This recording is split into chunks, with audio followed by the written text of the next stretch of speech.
नमस्कार दोस्तों, Indian travel online में आपका एक बार फिर से स्वागत है। दोस्तों, धरती के भू बैंकुट बद्रीनाथ के कपाट अब खुल गए हैं। 4 धाम यात्रा 10 मई से शुरू हो गई है। केदारनाथ, यमुनोत्री, गंगोत्री धाम के कपाट भी खोल दिए गए हैं। बद्रीनाथ धाम भारत के 4 धामों में से एक है।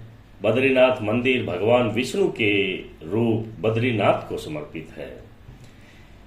इसे बद्रीनारायण मंदिर भी कहा जाता है।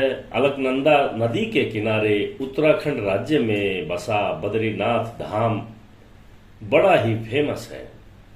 बद्रीनाथ धाम 2 पर्वतों के बीच में बसा है। इन पर्वतों को नर और नारायण पर्वत कहा जाता है। कहते हैं कि यहाँ भगवान विष्णु के अंश नर और नारायण ने बड़ी घोर तपस्या की थी। नर अपने पहले जन्म में अर्जुन और नारायण श्री कृष्ण के रूप में पैदा हुए थे। इस धाम के बारे में कहा जाता है कि जो जाए बदरी वो ना आए ओदरी। इस बात का मतलब है व्यक्ति बद्रीनाथ के अगर दर्शन कर लेता है तो उसे मां के गर्भ में दोबारा नहीं जाना पड़ता है। इस धाम के बारे में कहा जाता है कि यह कभी भगवान शिव का निवास स्थान होता था, लेकिन भगवान विष्णु ने इसे भगवान शिव से मांग लिया। कहा जाता है कि एक बार मां लक्ष्मी जब भगवान विष्णु के रूप में रूठकर मायके चली गई, तब भगवान विष्णु यहाँ आकर घोर तपस्या करने लगे। जब मां लक्ष्मी की नाराजगी खत्म हुई तो वह भगवान विष्णु को खोजते हुए यहाँ पर आई। उस समय इस स्थान पर बद्री का वन यानी बेड़ फल का जंगल था।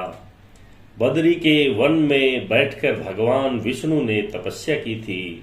इसीलिए माता लक्ष्मी ने भगवान विष्णु को बद्रीनाथ का नाम दे दिया। बद्रीनाथ के कपाट खुलते हैं उस समय मंदिर में जलने वाले दीपक का बड़ा ही विशेष अपना एक महत्व होता है। कहा जाता है कि 6 महीने तक कपाट के अंदर देवता इस दीपक को जलाए रखते हैं। बद्रीनाथ धाम की पूजा को लेकर कहा जाता है कि यहाँ भगवान की पूजा में शंख नहीं बजाया जाता। इसका भी एक विशेष कारण है। इसके अलावा शंख नहीं बजाने के पीछे एक धार्मिक मान्यता है। यह कहानी भी चर्चित है कि एक बार मां लक्ष्मी बद्रीनाथ में बने हुए तुलसी भवन में ध्यान में मगन थी।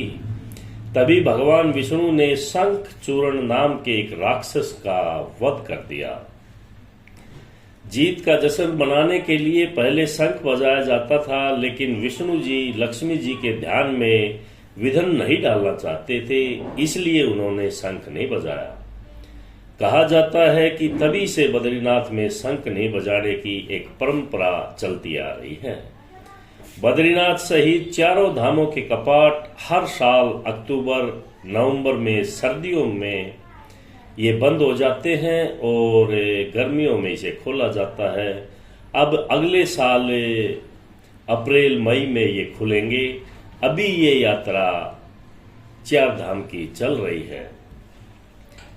दोस्तों, बद्रीनाथ धाम का अपना एक विशेष महत्व है और कहा जाता है कि भगवान विष्णु के इस प्राचीन मंदिर का विभिन्न और पौराणिक ग्रंथों में उल्लेख मिलता है। कहा जाता है कि जब तक भगवान विष्णु के इस प्राचीन मंदिर के दर्शन न किए जाए, तब तक पूरी दुनिया भर के हर तीर्थ स्थान की यात्राएं भी अधूरी मानी जाती हैं। भगवान श्री कृष्ण ने द्वापर में हर तीर्थ स्थान की यात्रा करने के बाद बद्रीनाथ मंदिर में अलग अलग संत विद्वानों के साथ वहां पर पहुंचे थे। कहते हैं कि केदारनाथ ज्योतिर्लिंग के दर्शन के बाद, भगवान विष्णु के इस मंदिर के दर्शन के बाद मनुष्य के जीवन के सारे पाप और कष्ट मिट जाते हैं और उन्हें निश्चित मोक्ष प्राप्त होता है।